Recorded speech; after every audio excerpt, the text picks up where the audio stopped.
We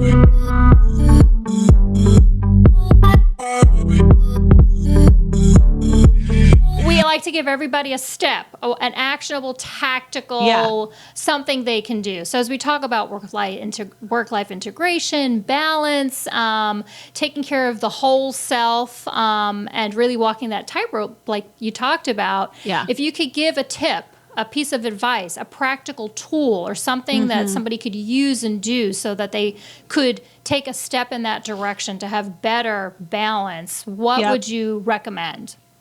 Well, I would say it's kind of two parts. So number one, I would think of a vision for your life outside of work. So what do you want? What do you want your life to be like outside of work? You know, what are your dreams? What are your goals? What's your vision for who you want to become and what you want to achieve outside of work? For example, if you don't mind, I'll tell you a quick personal story. Please. The way that I kind of ended up at this double win concept for myself, my dad and I actually have a book coming out called Win at Work and Succeed at Life next April on this topic. Yay. And yeah, isn't that exciting? We just can't wait to share this message because it's so personal for both of us. And we have our own unique stories of how we came to this idea of the double win. But for me, I married my husband in 2009. I had 2 instant kids, you know, bonus children right from the beginning, who are now 19 and 17. A couple of years later, we adopted 2 boys from Uganda who, as it turns out, had some significant special needs that were not apparent to us at the beginning. As we kind of walked down that journey with them, my career was simultaneously taking off. So we bring these boys home. They were 3 and 14 months at the time.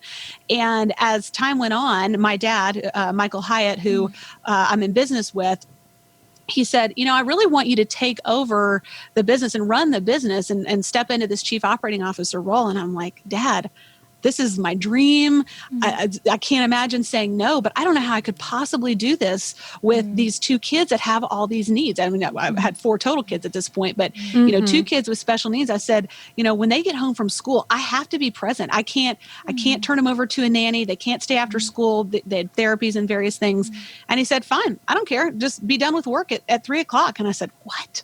Seriously? And he's like, yeah, I don't care. If you're able to produce results, you know, 9 to 3, that works for me. And I said, oh my gosh, okay, I'll give it a try. Sign me up. Sign me up. And that's what I've done for years. And that's kind of what I'm talking about with regard to vision. So for me, the constraint of my family's needs forced me into a really constricted day that all of a sudden gave birth to tons of innovation around how could I get my work done in that amount of time? How could I think about my role? What were the high leverage activities that if I did would really move the needle in our business in such a way that the other stuff wouldn't matter if I got to it? So that's kind of what I'm talking about when you think about vision. You know, what do you want and what's important to you? And also what constraints do you need to put in place? And that is so key because for many of us, we start at the opposite end with what do I need to do and how long is it going to take?